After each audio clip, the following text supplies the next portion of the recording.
दोस्तों, इस कहानी में मेरा नाम करण है। मेरी पत्नी का एक्सीडेंट हुआ तो वो लाचार हो गई थी। मैं अब उसका ख्याल रखता था तो वो मुझे बहुत सारी दुआएं देती थी। मेरी माँ ने मुझसे कहा कि अब ये हम पर और तुम पर बोझ बन गई है, इसे छोड़ दो, इसे डिवोर्स दे दो। मैं तुम्हारी किसी दूसरी खूबसूरत सी लड़की से शादी करवाती हूँ। लेकिन मैं इस बात के लिए राजी नहीं हुआ था और अपनी सारी जायदाद बेचकर अपनी पत्नी का इलाज करवा दिया। जैसे ही मेरी पत्नी सेहतमंद हुई तो उसी रात अपने बॉयफ्रेंड के साथ भाग गई। अब सब मुझ पर थू थू करते रहे।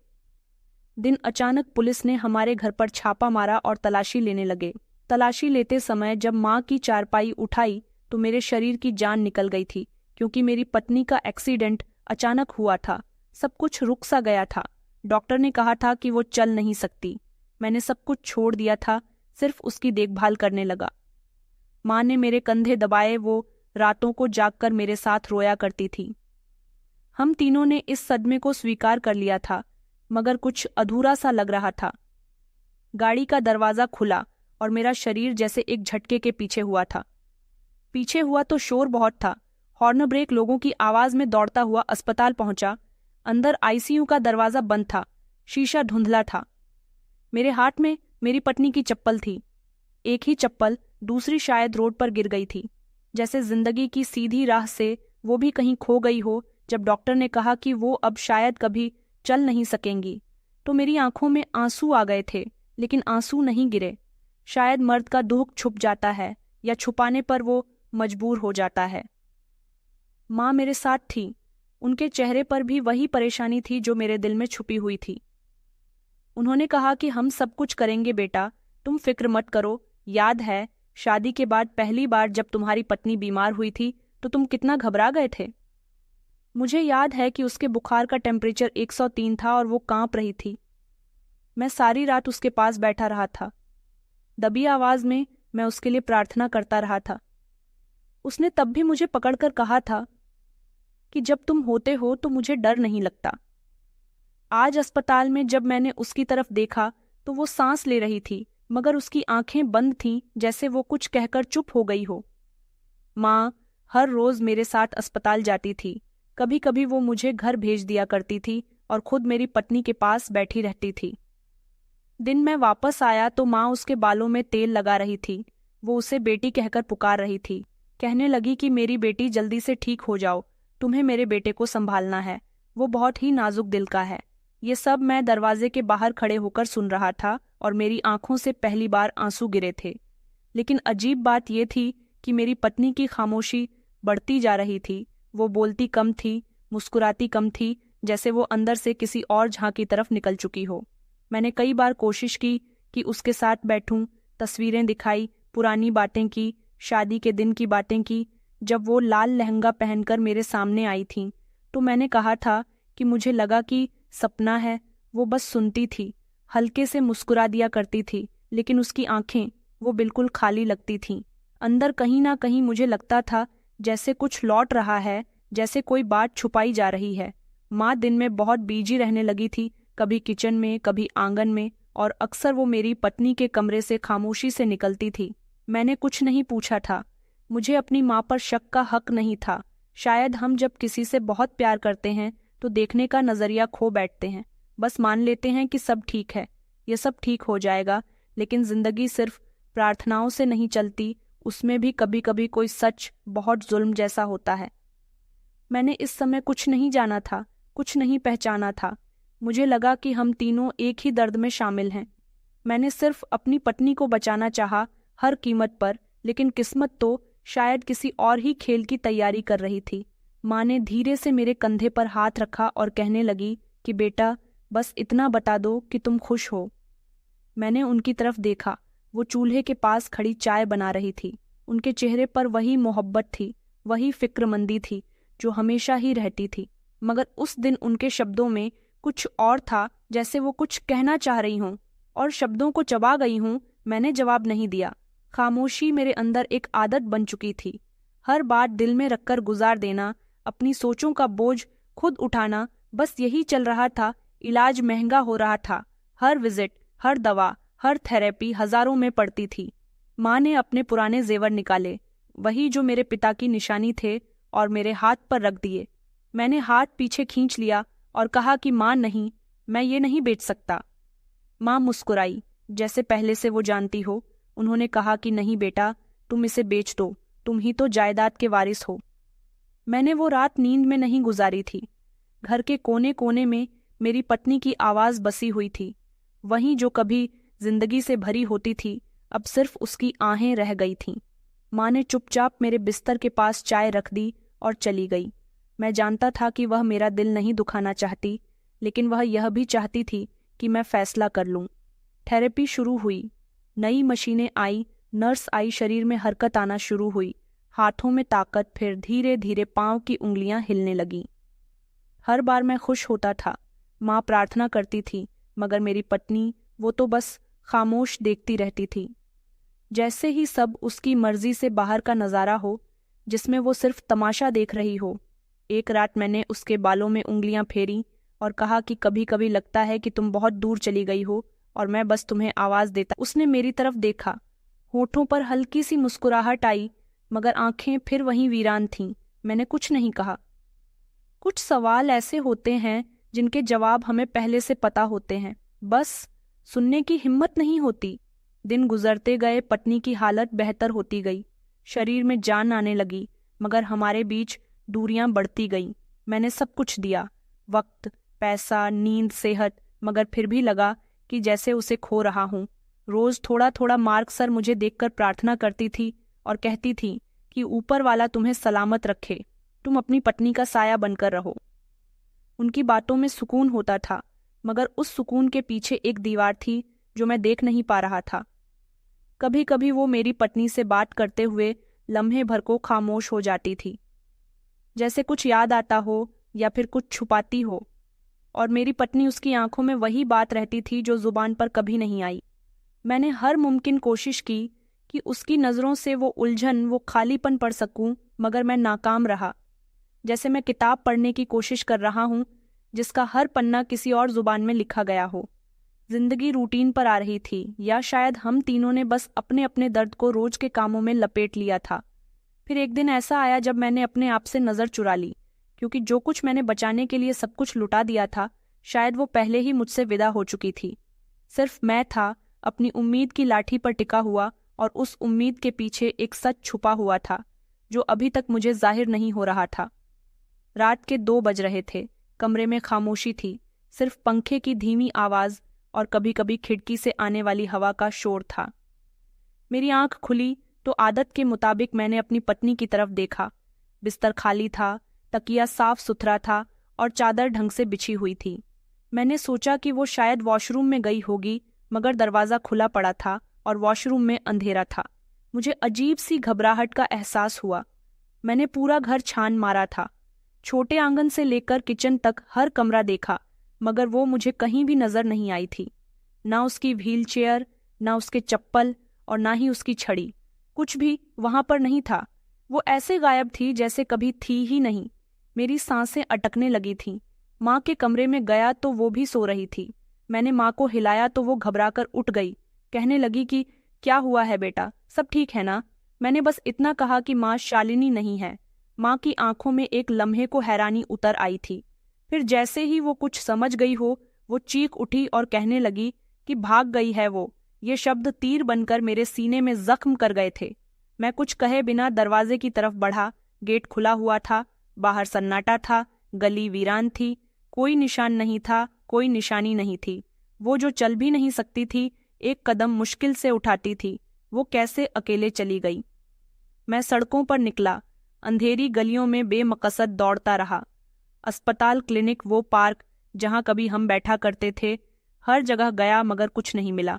मोबाइल निकाला, फोन किया, नंबर भी बंद जा रहा था। दोबारा किया, फिर भी बंद जा रहा था। एक डर मेरे दिल में बैठ चुका था कि वो जा चुकी थी। घर वापस आया, तुम्हारे सवाल करती हुई नजरों से देखा। मैंने सर हिला दिया कि नहीं मिली। माँ ने थके हुए शब्दों में कहा, मैं कहती थी ना कि इस लड़की की तबीयत में वफा नहीं बची। तुमने सब कुछ कुर्बान कर दिया और उसने तुम्हारा सब कुछ बर्बाद कर दिया। उसने तुम्हारे बारे में कुछ भी नहीं सोचा। मैंने माँ की बात नहीं सुनी। मैं बस सोफे पर बैठा छत को घूर रहा था जैसे वहां कोई जवाब लिखा हो जो मेरी समझ से बाहर था। सुबह होने तक मोहल्ले में बात फैल चुकी थी। दादी माँ दरवाजे पर बैठी कह रही थी कि कल रात अंकित ने गेट खुला हुआ देखा था, कहीं वो किसी के साथ ना निकली हो। तभी एक औरत ने चुपके से कहा कि सुना है इलाज के दौरान उसकी किसी लड़की से दोस्ती हो गई थी, और सबने उस औरत की बात को सच मान लिया। क्यों नहीं मानते? मैंने खुद उस पर भरोसा किया था, सब कुछ उस पर वार दिया था। अब वो चुपचाप चली गई थी। पुलिस में रिपोर्ट दर्ज करवाई तो ऑफिसर ने जैसे पहले से तैयार सवालात मेरे सामने रख दिए थे। उन्होंने कहा कि शक है किसी पर तुम्हारी अपनी पत्नी शालिनी के साथ लड़ाई हुई थी। क्या तुम्हारे पास किसी का नंबर या मैसेज कुछ है? मगर मेरे पास तो कुछ भी नहीं था, बस गायब चेहरा था और कुछ धुंधले लम्हे थे जिन्हें मैं जोड़ने की कोशिश कर रहा था। माहिर आने जानने वाले को कहती कि हमने तो उसे अपनी बेटी बनाया, उसे बहुत प्यार दिया। मेरे बेटे ने उसके इलाज की खातिर जमीन बेच दी और वो बगैरत यहाँ से चली गई। इन बातों के दौरान माँ कभी मेरी तरफ देखती नहीं थी, जैसे वो जानती हो कि मैं इस पर क्या सोच रहा हूँ, या शायद माँ भी अंदर ही अंदर कुछ छुपा रही हो। मेरी रातें लंबी हो गई थीं, दिन जैसे वक्त को खींचकर चला रहा था। मैं शालिनी की वापसी का इंतजार करता था, मगर साथ में मैं ये भी सोचता था कि अगर वो लौट आई तो क्या मैं वहीं रहूंगा? उस पर भरोसा कर सकूंगा क्या? जो कुछ लौटा है वो वापस आ सकेगा? मेरे दिल ने ये बात मानने से इनकार कर दिया था। वो अगर अपनी मर्जी से चली जाती तो कम से कम कुछ कहकर, कुछ छोड़कर तो जाती, कोई शब्द, कोई इशारा, कोई निशान। लेकिन वो तो खामोशी से गायब हो गई थी, जैसे हवा में बदल गई हो। न उसका कोई फोन आया था, न कोई मैसेज, बस एक तस्वीर और एक अधूरा शब्द था। रात को मैं अपनी पत्नी के कमरे में गया था, जहां हर चीज वैसी की वैसी ही थी जैसे उसने छोड़ी थी। अलमारी खोली तो उसकी खुशबू अभी भी कपड़ों में बसी हुई थी। उसका एक दुपट्टा मेरे हाथों में आया, मैंने आंखों से लगा लिया। याद आया कि शादी के कुछ दिन बाद वो मुझसे कहती थीं कि कभी मैं नहीं रहूं तो मेरे कपड़े संभाल कर रखना, उनमें मेरी सांसें रहेंगी। मैंने तब हंसकर कहा था कि ऐसी बातें मत किया। आज वही कपड़े मेरी सांस खींच रहे थे। वक्त जैसे रुक गया था, हर लम्हा जैसे सुस्त हो गया था, दिल बोझल हो गया था। मोहल्ले में चर्चा जारी थी। कुछ कहते थे कि उसका बॉयफ्रेंड था, मौका मिलते ही चली गई। कुछ कहते थे कि ऐसा कुछ नहीं होता अगर सास पहले दिन से ही उसके साथ सही व्यवहार रखती, और कुछ लोग सिर्फ तमाशा देख रहे थे। हमदर्दी के शब्दों में जहर घुला हुआ था, मगर मैं सबसे दूर था और अपने अंदर की खामोशी से लड़ रहा था। माँ ने अब घर के कामकाज खुद संभाल लिए थे, खुद सफाई किया करती थी, नाश्ता बनाया करती थी, सब कुछ चुपचाप करती थी। कभी कभी मुझसे कहती थी कि कुछ खा लो बेटा, खुद को बर्बाद मत करो। मैं उनकी बात मानने की कोशिश करता था, मगर निवाला गले से नहीं उतरता था। कुछ खाने में टेस्ट नहीं रहा था, सुनने में सुकून नहीं रहा था, सिर्फ शालिनी की कमी हर जगह मुझे महसूस होती थी। एक दिन मैंने माँ को शालिनी के कमरे में देखा। वो उसकी चीजें ठीक से रख रही थी, कपड़े फोल्ड करके अलमारी में रख रही थी। मैं खामोशी से दरवाजे पर खड़ा रहा। उनकी हरकत में सुकून था, जैसे किसी बोझ से छुटकारा पाकर अब सब कुछ समेटा जा रहा हो। एक लम्हे के लिए माँ रुकी, किसी तस्वीर को देखा, फिर धीरे से पलट दिया। मुझे लगा जैसे वो कुछ याद करके मिटा देना चाहती हूँ। मैं पीछे हट गया था, कमरे में नहीं गया। उसी लम्हे एक एहसास ने मुझे जकड़ लिया कि कुछ तो है जो नजर नहीं आ रहा, कुछ तो ऐसा है जो कहाँ नहीं गया। शालिनी की गुमशुदगी, माँ का सुकून, मोहल्ले की बातें, सब कुछ किसी न किसी धुंध में लिपटा हुआ महसूस होने लगा था। हर नज़ारे के पीछे एक और नज़ारा छुपा हुआ था। मैंने कई बार अपनी पत्नी शालिनी का नंबर डायल किया था। हर बार एक ही जवाब मिला कि ये नंबर बंद है या फिर पहुंच से बाहर है। मैं बैठकर सोचता रहा कि क्या वो सच में चली गई है? अगर चली गई तो किसके साथ और कहाँ और क्यों? मगर ये सवाल एक और सवाल खोलते थे। जवाब कभी नहीं आता था। रातों को मुझे नींद कभी आ जाती थी, कभी नहीं आती थी। सपनों में उसकी झलक दिखाई देती थी, कभी वो मुझे बुलाती थी, कभी रूठकर दूर चली जाती थी। एक रात सपने में वो मेरे सामने खड़ी हुई थी और मेरी आंखों में आंखें डालकर कह रही थी कि तुमने कुछ नहीं देखा? कुछ भी नहीं। मैं चीख कर उठा था, पसीने में भीगा हुआ था, दिल तेज धड़कता रहा। दिनों के साथ खामोशी बढ़ती गई। अब कोई सवाल नहीं करता था, कोई तसल्ली नहीं देता था। सब जैसे मान चुके थे कि वो चली गई है। मैं अभी भी दरवाजे की तरफ देखता था। हर बार जब गेट की कुंडी हिलती तो एक लम्हे के लिए दिल धड़कता था कि शायद शालिनी हो, मगर हर बार मायूसी होती थी। माँ दिन ब दिन मजबूत नजर आने लगी थी, जैसे उन पर कोई असर नहीं हुआ हो, और यही बात मेरे दिल में एक कन्फ्यूजन पैदा करती गई। उनका इतना सुकून से होना इस हद तक कि उनकी आंखें तक नहीं भीगी। कुछ तो था जो मुझे नजर नहीं आ रहा था, कुछ ऐसा जो मैं नहीं समझ रहा था। और ये खामोशी सबसे खतरनाक थी, क्योंकि कभी कभी चीख सुनाई देती है, दिखाई देती है कि कुछ गलत है, मगर जब खामोश हो और हर चीज पहले जैसी हो, तब समझ नहीं आता कि जख्म कहाँ है, मगर खून बहता रहता है। शाम का वक्त था, आसमान पर हल्के बादल थे। मैं दरवाजे के बाहर बैठा चाय पी रहा था। मोहल्ले के कुछ लोग रोज की तरह गली के नुक्कड़ पर बातों में बिजी थे। तभी पड़ोस के चाचा जी, जो हमेशा खामोश रहते थे, मेरे पास आकर बैठ गए। उनकी सांस थोड़ी फूली हुई थी। हाथ में अखबार का पुराना टुकड़ा था, जो अक्सर हाथ में लेकर फिरते रहते थे। कुछ ही देर को वो खामोश बैठे रहे, फिर अचानक कहने लगे कि बेटा, बुरा मत मानना, एक बात कहना चाहता हूँ। रातों को तुम्हारे घर से कुछ अजीब सी आवाजें आती हैं। मैंने चौंक कर उनकी तरफ देखा, फिर हंस पड़ा। मैंने कहा, चाचा जी, आप भी ना, आपको कोई वहम हो गया होगा, शायद बिल्ली हो। चाचा जी ने बस अच्छा कहा और उठकर धीरे धीरे चलते हुए वापस चले गए थे। मैं भी कुछ देर सोचता रहा, फिर सर झटक दिया। मेरे पास वैसे भी बहुत कुछ सोचने के लिए था। शालिनी का चले जाना, माँ की अजीब सी खामोशी, मेरे अंदर का शोर, और कोई भी परेशानी वाली बात सुनने की मेरे अंदर गुंजाइश कहाँ थी। माँ अंदर से निकली, शायद उन्होंने चाचा जी की आवाज सुन ली थी। उन्होंने मेरी तरफ देखे बिना कहा कि बुढ़ापे में वहम होना आम बात है, इस उम्र में तो दीवार भी बोलती हुई नजर आती है। मैंने कहा, जी। लेकिन दिल के किसी कोहने में एक उलझन सी पड़ गई थी। अजीब बात यह थी कि चाचा जी बहुत कम बोलते थे। जो उन्होंने कहा वह ऐसे अचानक क्यों, और उनका अंदाज ऐसा था जैसे वह और भी कुछ कहना चाहते थे, लेकिन रुक गए। रात को मैं देर तक जागता रहा।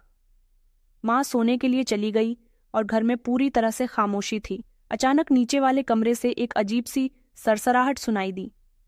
पहले तो मैंने सोचा कि शायद चूहे हों या फिर कोई पुराना पाइप हो, मगर फिर कुछ ऐसी आवाज सुनी जो इंसानी आवाज से मिली हुई लगती थी।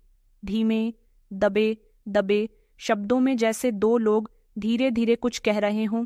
मेरे शरीर में उलझन पैदा होने लगी। मैं खामोशी से बिस्तर से उठा और दरवाज़ा धीरे से खोला, और सीढ़ियों की तरफ बढ़कर हर कदम के साथ मेरे दिल की धड़कन तेज हो रही थी। नीचे पहुंचा तो सब कुछ पहले जैसा था। लाइट बंद थी, अंधेरा था, दरवाज़ा बंद था। मैंने कमरे की तरफ कान लगाए, लेकिन अब कुछ भी सुनाई नहीं दे रहा था। मैं वापस ऊपर आकर लेट गया था, मगर नींद नहीं आ रही थी। एक बेचैनी सी छा गई थी। कुछ तो था जिसे मैं समझ नहीं पा रहा था। शालिनी की गुमशुदगी के बाद सब कुछ जैसे ही एक सपना सा लग रहा था, मगर वो आवाज़, वो एक लम्हे की झलक, जैसे किसी सपने को हकीकत से जोड़ने के लिए आ गई हो। अगले दिन माँ रोज की तरह काम में लगी रही। नाश्ते के वक्त उन्होंने हंसते हुए कहा कि अपने चाचा जी को जाकर कह दो कि अगर अब की बार बिल्ली की आवाज आए तो दरवाजा खोलकर देख भी लिया कर। मैंने हल्की सी मुस्कुराहट से जवाब दिया, लेकिन माँ के शब्दों में कुछ तो था, कुछ ऐसा था जो पहले नहीं होता था। उनकी हंसी जैसे जबरदस्ती की हो, जैसे वो किसी बात को छुपाने की कोशिश कर रही हो। दोपहर को जब खाना बना रही थी तो मैंने हिम्मत करके नीचे वाले कमरे का ताला देखा। पुराना ताला था, जंग से भरा हुआ, उस पर धूल जमी हुई थी, जैसे बरसों से खोला ही नहीं हो। मगर दरवाजे के नीचे मिट्टी खुली हुई थी, जैसे किसी ने करीब के दिनों में इसे कोई हरकत दी हो। मैंने झुककर दरवाजे के नीचे से देखने की कोशिश की, मगर अंधेरा था। बस एक सीलन की बदबू और एक अजीब से घुटन का एहसास हुआ था। मेरी सांसें रुक गई थीं। मैं वापस ऊपर आया। दिल ने कहा कि माँ से पूछता हूँ, मगर अक्ल ने कहा कि अभी नहीं। अगले रात फिर से वही आवाज़ आई।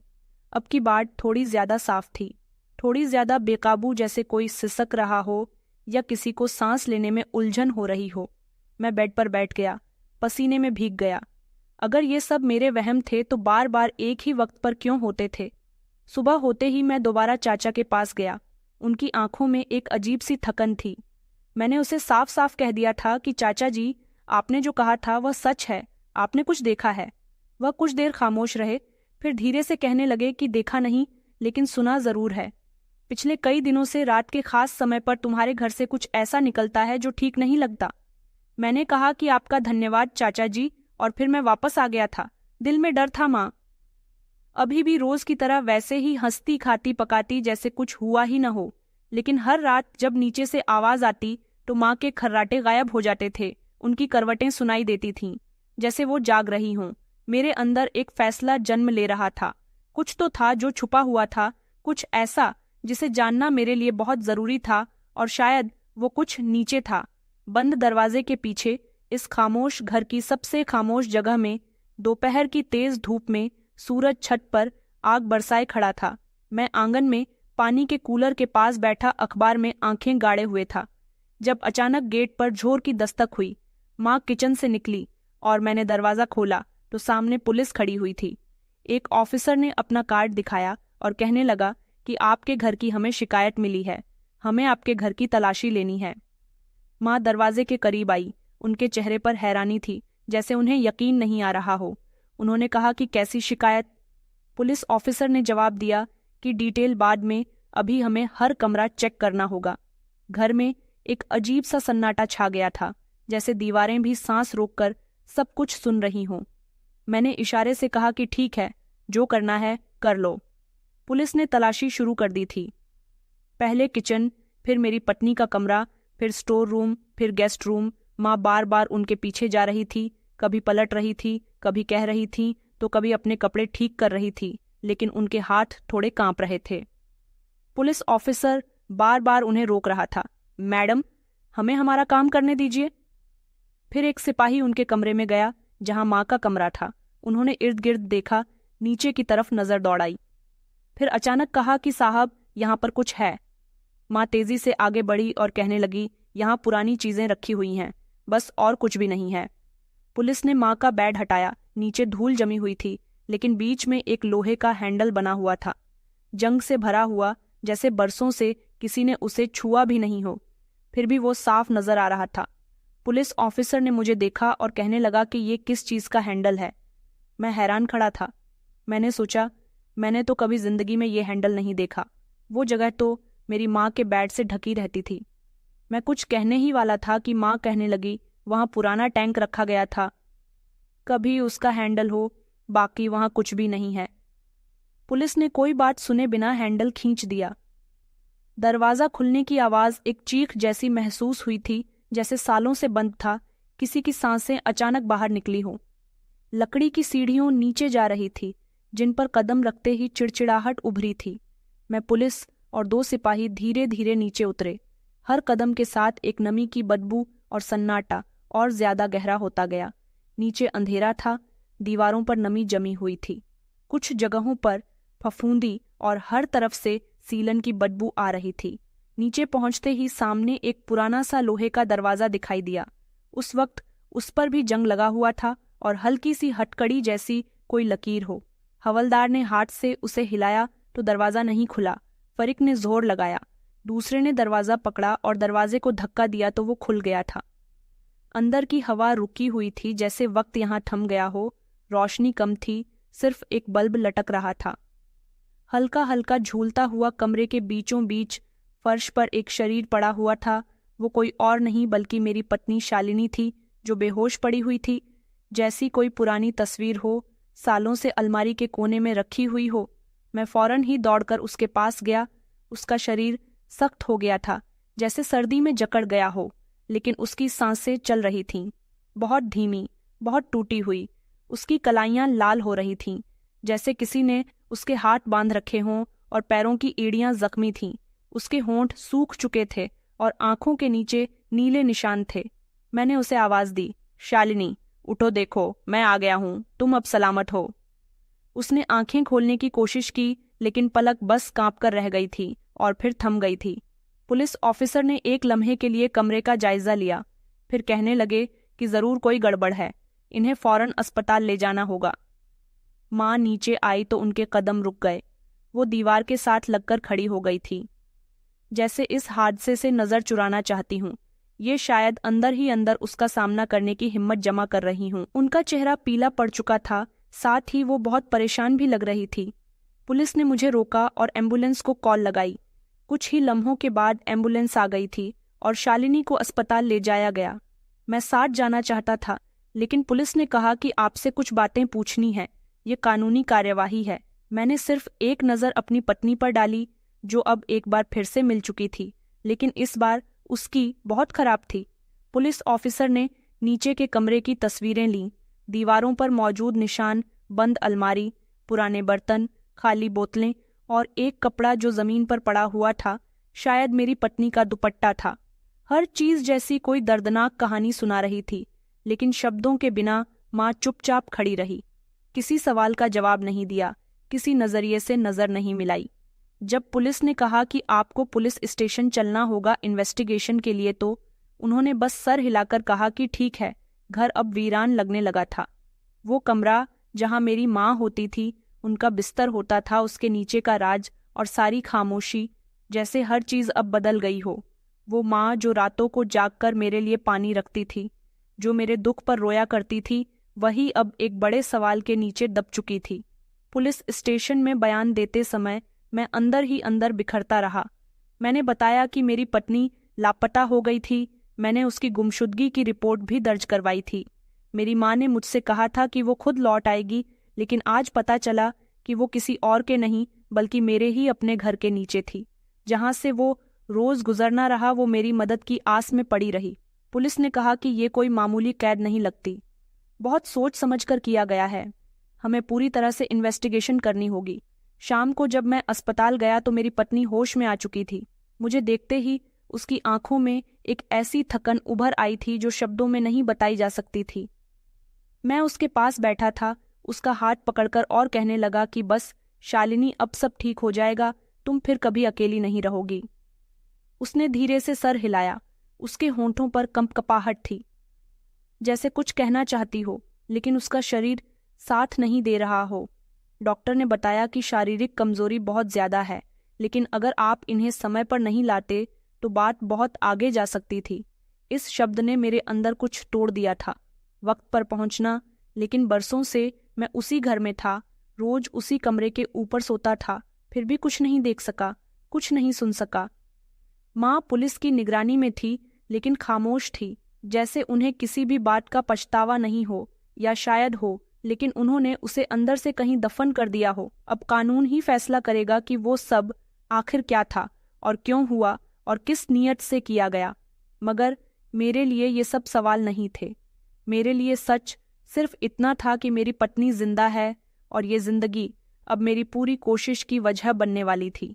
नीचे का रास्ता बंद हो चुका था, लेकिन उसका साया अब मेरे वजूद से लिपट गया था, और हर रात के पीछे एक खामोश चीख थी जो मैं बरसों तक सुन नहीं सका। पुलिस ने जैसे ही माँ से सवाल शुरू किया, उनकी आवाज ऊंची हो गई। वो चीखने लगी, हाथों से अपना सर पकड़ लिया और कहने लगी कि मैंने कुछ नहीं किया, मैंने शालिनी को कोई नुकसान नहीं पहुंचाया। उनके शब्द दीवारों से टकरा रहे थे, लेकिन उनकी सच्चाई कहीं भी दिखाई नहीं दे रही थी। पुलिस वाले उनके साथ सख्ती से पूछताछ कर रहे थे और माँ का चेहरा बार बार बदलता जा रहा था। माँ की आंखों में जो कुछ था वो मैं बरसों से पहचानना आया था, मोहब्बत, फिक्र, ममता। लेकिन अब वहाँ एक और रंग था। शायद वो खुद को बचाने की कोशिश कर रही थी। वो खामोशी से सब सुन रही थी, लेकिन हर सवाल पर वो अपने जज्बात में उलझ जाती थी, जैसे जवाब उन्हें भी याद न हो, या वो जानबूझकर खुद से भूलना चाहती हूँ। शालिनी अस्पताल में थी। डॉक्टर के मुताबिक वह काफी दिनों से शायद तकलीफ में थी। उसके शरीर पर साफ जख्मों के निशान थे। उसे बंद करके रखा गया था। खाना भी वक्त पर नहीं दिया गया था और उसकी दिमागी हालत भी काफी कमजोर हो गई थी। इन बातों ने केस को और ज्यादा रंगीन बना दिया था। पुलिस अब हर पहलू से पूछताछ कर रही थी। मैं कोने में बैठा हुआ सब देख रहा था। मेरी जुबान बंद हो गई थी, जैसे शब्द कम हो चुके हों। मैं कभी माँ की तरफ देखता था, कभी पुलिस की रिपोर्ट में झांकता था और कभी अपनी हथेली को घूरता था, जिस पर उस दिन पत्नी की गिरफ्त के निशान अभी तक मौजूद थे। सब कुछ पहले जैसा महसूस हो रहा था। पुलिस ऑफिसर ने मेरी माँ से पूछा कि आप कह रही हैं कि आपने कुछ नहीं किया, तो फिर वो लड़की कैसे बेसमेंट तक पहुंची? दरवाज़ा बंद था, बाहर से ताला लगा हुआ था और नीचे का रास्ता सिर्फ आपके कमरे से जाता था। माँ खामोश हो गई। उनकी आंखों में आंसू थे, मगर उनकी खामोशी चीख रही थी। उनके होंठ कांप रहे थे, लेकिन जुबान बंद थी। उसी लम्हे मुझे महसूस हुआ कि वो अंदर से टूट चुकी है, या शायद उनकी सच्चाई उन्हें इजाज़त नहीं दे रही कि वो कुछ कहें। तभी एक और इंस्पेक्टर अस्पताल से वापस आए। उनके हाथ में एक बैग था जिसमें कुछ पुरानी चीज़ें थीं, एक डायरी, कुछ दवाइयाँ, एक चाबी और एक खाली मोबाइल कवर। उन्होंने कहा कि ये सब कुछ बेसमेंट में पड़ा हुआ था। इंस्पेक्टर ने कहा कि ये डायरी बहुत ही स्पेशल है, इसी की मदद से हमें पहले गवाही मिलेंगे। डायरी के पेपर पर मेरी पत्नी के हाथ से लिखा हुआ था, वो दर्द जो जुबां पर नहीं आया, लेकिन उसने पेन से उस डायरी पर लिख दिया था। उसमें कुछ डेट्स लिखी हुई थीं, कुछ तारीख पर माँ का जिक्र था और कुछ पर तो सिर्फ शब्द थे कि आज फिर रोशनी नहीं आई। मेरे हाथ सूज चुके हैं, वो रोज आती है, कुछ कहती नहीं, बस देखती है। मैंने पढ़ा और मेरे अंदर एक डर की दीवार टूट गई थी, जैसे सब कुछ मेरी नज़रों के सामने रखा जा, बिना किसी शब्द के, बिना ढके छुपे। ये वो सच था जिसकी मैंने कभी उम्मीद भी नहीं की थी, और अब वो धीरे धीरे मेरे सामने खुल रहा था। माँ ने जब वो डायरी देखी, उनके चेहरे का रंग उड़ गया था। उन्होंने चीख कर कहा कि ये सब झूठ है, ये उसने खुद लिखा है मुझे फंसाने के लिए। पुलिस ने ठंडी आवाज में कहा कि देखो मैडम, हम झूठ और सच का फैसला खुद कर लेंगे, आप सिर्फ हमारे सवालों का जवाब दे दो। मैं एक बार फिर से खामोश था, जैसे किसी और का किस्सा सुन रहा हूं, लेकिन हर पन्ने पर लिखा हर शब्द मेरे सीने में गूंज रहा था। वो औरत जिसे मैंने अपनी जिंदगी कहा, वो मेरे घर में कैद रही, मेरे कदमों के नीचे से खिसकती रही, और मैं रोज उसके कमरे के ऊपर से गुजरता रहा। पुलिस ने माँ को हिरासत में ले लिया। आखिरी बार उन्होंने मेरी तरफ देखा। उनकी नज़रों में ना पछतावा था, ना नफरत थी, बस एक थकन थी, जैसे वो हार गई हूँ। किसी अपने ही खेल से वो कुछ कहना चाहती थी, कुछ शायद अपनी सफाई में, शायद अपने फैसले की कोई वजह। लेकिन अब मैं सुनने की कंडीशन में नहीं था। उस रात मैं दोबारा माँ के कमरे में गया। नीचे उससे खाने में वही जंग वाला दरवाज़ा, वही सन्नाटा था। मैंने लाइट ऑन की, हर वो चीज़ देखी, शालिनी की जंजीरों के निशान, खाली बोतल, और वो दीवार जिस पर खाली शब्द उंगलियों से गोदे गए थे। मुझे सुनो। मैं घुटनों के बल बैठ गया और जमीन पर हाथ रखकर बस सांस लेता रहा। उस समय मुझे लगा जैसे जमीन के अंदर उसकी चीखें अभी भी मौजूद हैं, हर एक दीवार पर हर साया उसकी गवाही दे रहा हो। मेरी माँ पुलिस की हिरासत में थी, लेकिन मुझे पता था कि सिर्फ वही मुजरिम नहीं थी, मैं भी मुजरिम था, अपनी पत्नी का, अपनी नादानी का, अपनी अंधी वफादारी का, अपनी आंखें बंद रखने का, और रिसर्च का पहला टुकड़ा था जो मेरे हाथ में आया था। बाकी पूरा सच अभी सामने आना बाकी था। पुलिस की इन्वेस्टिगेशन जैसे जैसे आगे बढ़ रही थी, मामला गहरा होता जा रहा था। सबूत इकट्ठे हो रहे थे, लेकिन असली झटका उस समय लगा जब पड़ोसी चाचा जी को बुलाया गया, उनका बयान लिया गया। वो वहीं चाचा जी थे जिन्होंने मुझे कुछ दिन पहले कहा था कि तुम्हारे घर से अजीब अजीब आवाज़ें आती हैं। इस बार उनके पास सिर्फ आवाज़ नहीं, कुछ और भी था। उनके बयान ने हर चीज़ को बदलकर रख दिया था। उन्होंने पुलिस के सामने कहा कि एक रात में छत पर था। गर्मी की वजह से मुझे नींद नहीं आ रही थी। अचानक करण के घर के आंगन में हलचल हुई। मैंने नीचे झांककर देखा तो करण की माँ शांति जी किसी को घसीट रही थी। मैंने साफ तो नहीं देखा कि कौन है, लेकिन शरीर बेजान सा लग रहा था। मैं डर गया और चुपचाप अंदर चला गया। बाद में समझ आया कि शायद कोई बीमार हो, लेकिन अगली सुबह जब करण की पत्नी गायब हुई तब मुझे शक हुआ था। पुलिस ऑफिसर ने उनकी बात पर नोटिस लिया और मुझे खामोश नज़र से देखा। मेरी आंखें जमीन पर थीं, सब कुछ एक दूसरे से जुड़ रहा था। आवाज़ धीमी थी, पर पुराना दरवाज़ा, मेरी पत्नी की लिखी हुई डायरी, और अब ये गवाही। पुलिस ने माँ के सामने यह बयान रखा था। वह खामोश रही। उन्होंने ना इनकार किया, न सफाई दी, जैसे शब्दों की ज़रूरत ही नहीं रही हो। उन्होंने सिर्फ हाँ कहा था। एक लम्हा ऐसा आया था जब हवलदार ने कहा कि ये गवाही अगर अदालत में पेश की गई तो मामला सीधा आजीवन कारावास तक जा सकता है। तभी माँ ने एक लंबी सांस ली और नज़र मुझ पर गड़ दी। मैं जो दूर बैठा हुआ था, सब सुन रहा था, उनकी निगाह से बच नहीं सका। वो धीरे से कहने लगी, जैसे बस मुझसे कह रही हूँ। उन्होंने कहा, शालिनी मेरे बेटे को बर्बाद कर रही थी, मैंने अपने बेटे को बचा लिया। ये शब्द मेरे अंदर जोर से लगे थे, जैसे मेरे अंदर सब कुछ हिल गया हो। मैं कुछ ही देर तक माँ को घोंटता रहा था, लेकिन कुछ बोल नहीं सका। मेरे शब्द मेरे गले में ही अटक गए थे। माँ ने अपने बयान को आगे बढ़ाया, कहने लगी कि मैंने उसे छुपाया, खत्म नहीं किया। मैं चाहती थी कि मेरा बेटा सच देखे। वो लड़की मेरे बेटे की मोहब्बत के काबिल नहीं थी। उसके दिल में मेरे बेटे के लिए कुछ नहीं था। इलाज के नाम पर वो उसको लूट रही थी और किसी से बातें करती थी। मैंने खुद कई बार सुना था। कई बार वो रात को फोन पर किसी से हंस हंस कर बातें करती थी। वो मेरे बेटे को बेवकूफ़ बना रही थी। पुलिस ऑफिसर ने बीच में उन्हें रोककर कहा कि आपके पास इस बात का कोई सबूत है? उनकी बातों की कोई कॉल रिकॉर्डिंग या कोई मैसेज या कोई गवाह? माँ खामोश रही, जैसे जो कहना था वो कह दिया हो।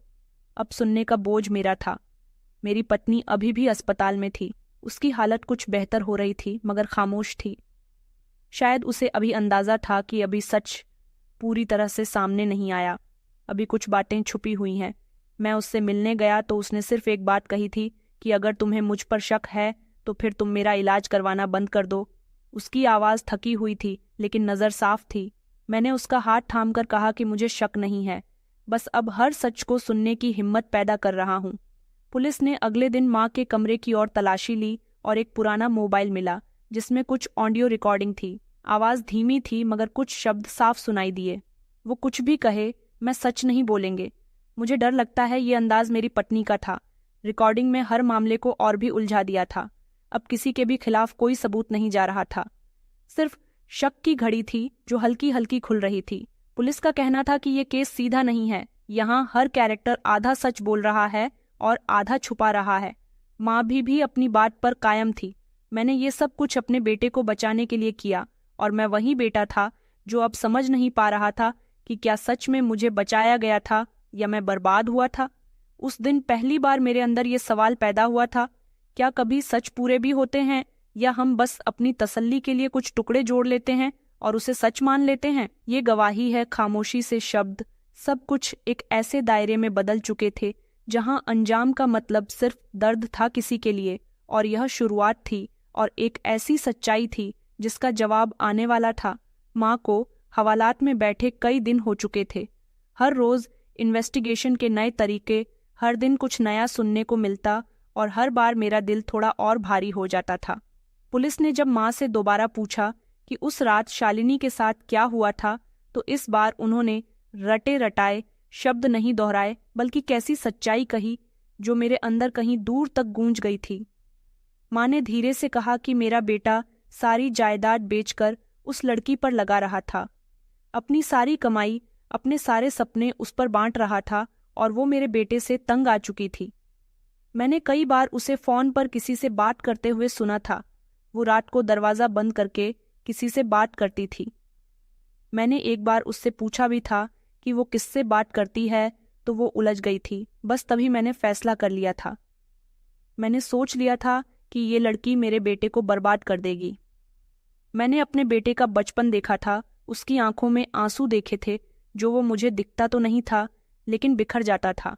मैं नहीं चाहती थी कि मेरा बेटा और टूट जाए। मेरा दिल चीख पड़ा। मैं जमीन पर जोर जोर से मुक्के मारने लगा, दीवार को हिलाने लगा, मगर आवाज नहीं निकली। सिर्फ सांसें तेज चलने लगी, जैसे शरीर में तूफान भर गया हो, लेकिन बाहर कुछ भी जाहिर नहीं हो पाया हो। मैं उनको देख रहा था। ये वही औरत थी जिसने मुझे जन्म दिया था, जिसने मुझे पाल पोस कर बड़ा किया था, मेरे लिए रातों को जागती थी, मुझे लोरी सुनाया करती थी, सर्दियों में मेरे ऊपर रजाई डालती थी, गर्मियों में हाथ से पंखा किया करती थी। वही औरत आज मेरे सामने ये सब कह रही थी। पुलिस ने उनसे पूछा, तो फिर आपने उसे नीचे क्यों रखा? आपने इस बारे में किसी से शिकायत क्यों नहीं की? बेटे से बात क्यों नहीं की? माँ ने नज़र नीचे रखते हुए कहा, क्योंकि मुझे लगा अगर मैं कुछ नहीं करती तो ये सब कुछ खुद से तबाह हो जाता। मैंने कुछ दिन का इरादा किया था, बस उसे कुछ दिन वहां अकेले रखूंगी। शायद उसे समझ आ जाएगा, शायद वह शर्मिंदा हो जाएगी, लेकिन वक्त के साथ सब कुछ बिगड़ गया। माँ की बात सुनकर मेरी आंखों के सामने फ्लैशबैक की तरह वो सारे नज़ारे चलने लगे थे। मेरी पत्नी का बदलता हुआ बर्ताव, उसकी खामोशियां, माँ की वो नज़रों से हटती हुई परेशानी और वो लम्हे जब मुझे लगता था कि कुछ है जो मैं देख नहीं पा रहा। दूसरी तरफ अस्पताल में शालिनी अब बात करने लगी थी। धीरे धीरे सच्चाई उसकी जबान से भी निकलने लगी थी। उसने बताया, मैं अकेली हो गई थी, मेरा शरीर चलने लगा, तू दिल में कुछ और सो जाई। मुझे शक था कि शायद तुम सिर्फ तरस खा रहे हो, मोहब्बत नहीं कर रहे। मांझी ने जब मेरे इलाज पर ऐतराज़ किया तो मैंने उनसे उलझना शुरू कर दिया। शायद वो समझ गई कि अब मैं खामोश नहीं रहूंगी। मैंने शालिनी से पूछा, क्या तुम किसी से बात करती थी? वो खामोश हो गई। फिर कहने लगी कि मेरा एक दोस्त था, पुराना दोस्त, बस उससे दिल हल्का करने के लिए बात करती थी, लेकिन कभी कुछ गलत नहीं था। शायद उस समय मुझे खुद अपने अंदर कोई कमी समझ नहीं आ रही थी। उसकी बात सुनकर मेरे सीने में जैसे दर्द सा हुआ था, लेकिन इसमें इल्जाम नहीं था, सच था, कड़वा था लेकिन साफ था। मुझे उस पर गुस्सा नहीं आया, बस अफसोस हुआ। हम दोनों वक्त के हाथों इतने थक चुके थे कि एक दूसरे की जुबान भी भूल गए थे।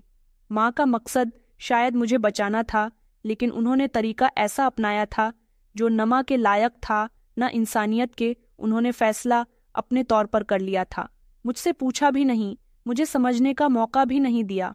मैं घर आया तो सब कुछ जैसे बदला हुआ लगा। दीवार के दरवाजे, यहाँ तक कि छत का पंखा भी जैसे खामोश हो चुका हो। मैं माँ के कमरे में गया जहाँ उनका बेड अब खाली पड़ा हुआ था। उनके बेड के नीचे वो हैंडल था, वो तहखाना जिसने सच को छुपा रखा था। माँ ने जो किया था, उनका मकसद शायद बुरा नहीं था, पर अंजाम ऐसा था जिसने सब कुछ बदल दिया था। उनकी मोहब्बत, उनकी परवरिश, सब कुछ एक ऐसे साये में चला गया था। और मैं उसे याद करता हूँ तो बचपन की वो नौरी भी सुनाई देती है जो माँ मुझे अपने बिस्तर पर लिटाकर सुनाया करती थी, और जंग से भरे हुए दरवाजे की आवाज़ भी। यह कहानी अब सिर्फ मेरी नहीं थी, अब हर उस इंसान की कहानी थी। इसके फैसले दूसरों ने उसके लिए किए, चाहे मोहब्बत में किए या नफरत में। और मकसद कभी कभी सच नहीं होता, बस एक पर्दा बन जाता है जो आखिरकार उठ ही जाता है। पुलिस ने चार्जशीट तैयार कर ली थी। इल्ज़ाम संगीन थे। इंसान को कैद में करना और उसको दिमाग और मानसिक रूप से प्रताड़ित करना एक संगीन जुर्म है, और मेरी माँ ने यह जुर्म किया था। वो नाम जो कभी मेरे स्कूल बैग पर, मेरे रिपोर्ट कार्ड पर होता था और मेरे सपनों में गर्व से बोला जाता था, लेकिन अब उनका नाम पुलिस स्टेशन में एक आरोपी के तौर पर दर्ज हो चुका था। घर वीरान हो चुका था, वही कमरा, वही दीवार, लेकिन एक अजीब सी खामोशी हर जगह छाई हुई थी। माँ के जाने के बाद घर से प्रार्थनाओं की गूंज खत्म हो गई थी। जो आवाज़ कभी सुबह के साथ शुरू होती थी, अब रात के सन्नाटे में गुम हो चुकी थी। किचन के बर्तन जिन हाथों की महक से पहचाने जाते थे, अब बंद पड़े थे। आंगन की मिट्टी सूखी हुई थी, जैसे किसी ने उस पर पानी देना छोड़ दिया हो। शालिनी अस्पताल से घर आ चुकी थी। उसकी चाल अब बेहतर थी, लेकिन कदमों में भरोसा भी वापस नहीं आया था। जब वो इस घर में दाखिल हुई तो सबसे पहले उसने छत की तरफ देखा था, जैसे चाह रही हो कि नीचे के साए हट जाएं और कुछ रोशनी मिलेंगे। मैं उसके साथ था, लेकिन हमारे बीच में खामोशी थी जिसे शब्द नहीं तोड़ सकते थे। सिर्फ वक्त ही था जो कुछ बेहतर कर सकता था। शालिनी का हर कदम मुझे माँ के इनकार की गूंज सुनाता था। हर दरवाज़ा जो वो खोलती थी, हर चीज़ जिसे वो हाथ में लिया करती थी, उसमें मेरी माँ की छुअन कहीं ना कहीं बाकी थी, और मेरी पत्नी उसको महसूस भी करती थी, सहती भी थी। मैं उसे कुछ भी भूलने को नहीं कहता था, सिर्फ जीने को कहता था। अदालत में केस शुरू हुआ और वकीलों की बहस, गवाहों की गवाही और माँ की खामोशी। उन्होंने एक बार भी अपनी सफाई में कुछ नहीं कहा था। सिर्फ एक दिन अदालत के कमरे में मेरी तरफ देखा और हल्के से मुस्कुराई और फिर नज़र झुका ली थी। उनकी नज़रों में कुछ भयानक नहीं था, बस एक खालीपन था, जैसे सब खत्म हो चुका हो। मेरा बयान सबसे ज्यादा अहम था। जब मैं गवाही के लिए कटघरे में खड़ा हुआ तो मेरे हाथ कांप रहे थे। मैंने कहा कि मैंने अपनी माँ पर यकीन किया। आंखें बंद करके मैंने अपनी माँ पर विश्वास किया। मुझे लगा कि वो मेरी सलामती चाहती है, लेकिन उन्होंने वो सब मुझसे छीन लिया जिसके लिए मैं जीता था। उन्होंने मेरी पत्नी को कैद नहीं किया, उन्होंने मेरा दिल बंद कर दिया, मेरे यकीन का कत्ल कर दिया। अदालत में खामोशी छा गई थी। माँ ने तब भी कुछ नहीं कहा था, जैसे हर इल्ज़ाम को वो खामोशी से सहन कर चुकी हूँ। शायद वो जानती थी और वो जो चाहती थी वो पूरा नहीं हुआ और जो कर बैठी वो माफ़ी के काबिल नहीं था। अदालत ने एक सलामत फैसला कर लिया और मैं घर वापस आकर बैठ गया था। उसी आंगन में जहाँ कभी मेरी माँ बैठकर सब्जी काटती थी, आज वो जगह खाली थी और उनकी आवाज़ अभी भी मेरे कानों में गूंज रही थी, लेकिन वो आवाज़ सुकून नहीं देती थी। वो आवाज़ अब एक बोझ बन चुकी थी। शालिनी मेरे पास आई, मेरे हाथ पर हाथ रखे। उसकी आंखों में अभी भी थकन थी, लेकिन साथ में एक अजीब सी नरमी भी थी। उसने कहा कि हम एक बार फिर से सब कुछ शुरू कर सकते हैं, लेकिन इस बार कोई झूठ नहीं होगा, कुछ भी छुपाया नहीं जाएगा, बस सच के साथ सब कुछ शुरू होगा। मैंने सर हिला दिया था। मुझे और कुछ नहीं चाहिए था, ना बदला, ना चर्चा, ना हमदर्दी। मुझे सिर्फ इंसाफ चाहिए था, वो भी ऐसा इंसाफ जो शोर नहीं करे। इसके बाद कोई इल्ज़ाम बाकी न रहे, ना मेरे दिल में, न शालिनी की आंखों में। ये वो लम्हा था जहां कहानी का शोर थम रहा था और अंदर एक नई जंग की छाप सुनाई दे रही थी। एक ऐसी जिंदगी जिसमें गुजरे लम्हों की राख सैम अपना नया कल बनाना चाहते थे। खामोश इंसाफ जो चीखों से नहीं सच्चाई से होता है, और सच आखिरकार हमारे बीच खड़ा था, पूरी तरह से कड़वा, लेकिन दिल में सुकून था, जैसे आसमान ने भी कुछ देर रोने के बाद खामोशी ओढ़ ली हो। आंगन में बैठे हुए मुझे कई घंटे बीत चुके थे। सामने वही कुर्सी थी जिस पर मेरी पत्नी शाम को बैठकर चाय पिया करती थी। आज वह फिर उसी जगह बैठी हुई थी, जिंदा थी, खुश थी, सलामत थी और अपनी आंखों में अनगिनत बातें लिए। अस्पताल से वापस आने के बाद कई दिन गुजर चुके थे। उसके शरीर के जख्म तो अब भर चुके थे, मगर जो अंदर के जख्म थे वो दोनों के बीच दीवार बनकर खड़े थे। हम दोनों ने कुछ खास बात नहीं की थी, बस एक दूसरे की मौजूदगी को बर्दाश्त करना सीख लिया था। कभी कभी वो मेरी तरफ देखती थी, मैनेजर चुरा लिया करता था। कभी मैं कुछ कहना चाहता था, मगर शब्द साथ नहीं देते थे। घर का माहौल बदला हुआ सा था, माप जेल में थी। उनके बिना ये घर अजनबी लगने लगा था। वही कमरा, वही आंगन, वही दरवाजे, सब कुछ वही था, मगर अब उनमें माँ की परछाई नहीं थी, और शायद यही खामोशी दोनों के दिल में मौजूद थी। माँ की गलतियों ने हम दोनों को तोड़ दिया था। एक शाम मेरी पत्नी ने धीरे से कहा कि ये घर अभी भी सलामत लगता है, लेकिन वैसा नहीं जैसा पहले हुआ करता था। मैंने जवाब दिया, हम दोनों भी तो वैसे नहीं रहे जैसे पहले हुआ करते थे। वो हल्के से मुस्कुराने लगी, जैसी मेरे शब्दों से परहेज कर रही हो, लेकिन इस मुस्कुराहट में तकलीफ छुपी हुई थी। मेरी पत्नी का हर दिन एक कोशिश होता था कि नॉर्मल जिंदगी की तरफ लौटने का, खुद को दोबारा जीने के काबिल बनाने का। वो अब किचन में जाकर खाना बनाया करती थी, दरवाज़ा खोलती थी, आंगन में बैठती थी, कभी कपड़ों को धोया करती थी, घर के सारे काम करती थी। मैं उसे खामोशी से देखता रहता था, ना तो रोक पाता था, न थाम सका था, क्योंकि अब मुझे लगता था कि मेरे हाथों से सब कुछ छूट चुका है। फिर एक दिन उसने कहा कि हम सब कुछ नए तरीके से शुरू कर सकते हैं। ये शब्द सीधा मेरे सीने में जा बैठे थे। वॉरर, जिसे एक माँ ने जमीन के नीचे छुपाने की कोशिश की थी, आज खुद जमीन से निकलकर मुझे नया रास्ता दे रही थी। मैंने धीरे से कहा कि शुरू तो हम कब का कर चुके हैं, बस मानने में देर की है। हम दोनों ने एक दिन माँ की पुरानी अलमारी खोली, उनके कपड़े निकाले, उसमें कुछ जेवर और एक डायरी थी। उस डायरी में उन्होंने मेरे बचपन की एक एक याद लिख रही थी, जब मैं बीमार होता था, जब मैं पहली बार स्कूल गया था, जब मैं रोकर माँ की गोद में छुप गया था। शालिनी ने वो डायरी पढ़ते हुए एक शब्द कहा कि औरत तुमसे बहुत प्यार करती थी, बस उस प्यार को काबू में रखना नहीं जानती थी। मैं खामोश रहा, क्योंकि मेरी पत्नी ने वो बात कही थी जिसे मैं खुद से भी कहने से डरता था। माँ की कैद, उनका जुर्म, उनके अंजाम, सब कुछ अदालत के तरीके से चल रहा था, लेकिन मेरे लिए वो सब अजीब था। मेरे लिए असली अदालत मेरा घर था, मेरी पत्नी थी और हमारी खामोशी थी। हमने फैसला कर लिया था कि कुछ महीने के लिए शहर छोड़ देंगे। एक नया माहौल, नई हवा, शायद कुछ दिल को सुकून मिल जाएगा। मेरी पत्नी मान गई थी और हम दोनों ने अपना सामान पैक करना शुरू कर दिया था। मैंने अपनी पत्नी का वो दुपट्टा अलग रखा जो मुझे बेसमेंट से मिला था। वो अब मेरे लिए कोई डरावनी चीज नहीं थी, बल्कि एक निशानी थी। हमने सोच लिया था कि जो हुआ वो खत्म नहीं होता, लेकिन उसका बोझ कम जरूर हो जाता है। शाम को मैंने आखिरी बार अपनी पत्नी से पूछा, क्या हम सच में आगे बढ़ सकेंगे? उसने मेरा हाथ पकड़कर कहा कि आगे बढ़ने के लिए पिछला सब कुछ मिटाना जरूरी नहीं होता, कुछ जख्मों के लिए भी जिया जा सकता है। बस वो जख्म बासी नहीं हो।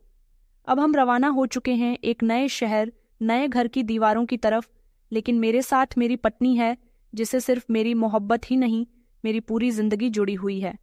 मैंने सब कुछ खोया और सब कुछ जीत भी लिया। ये खोना अब जीत में बदल सकता है अगर हम दोनों साथ चलते रहे, खामोशी में भी, सच्चाई में भी। ये कहानी मेरी नहीं रही, ये हर उस आदमी की कहानी है जो खुद को बेआवाज समझता रहा। अब मैं लिख रहा हूं ताकि मेरी कहानी को जानकर। अगर तुम सच पर हो तो हारने के बाद भी जीत मुमकिन है। बस थोड़ा सा वक्त लगता है, और एक औरत जो वापस आ जाए, चाहे कितनी ही देर हो चुकी हो। मैं अपनी पत्नी के साथ अब इस दूसरे शहर में, दूसरे घर में अपनी जिंदगी की नई शुरुआत कर चुका हूँ और पुरानी सारी बातों को भूलने की कोशिश कर रहा हूँ। माँ की याद अभी भी आती है, मगर वक्त काफी बढ़ गया, अब कुछ नहीं हो सकता। तो दोस्तों, हमारी कहानी कैसी लगी कमेंट में ज़रूर बताएं। वीडियो अच्छी लगी तो इसे लाइक करें और हमारे चैनल को सब्सक्राइब करना ना भूलें।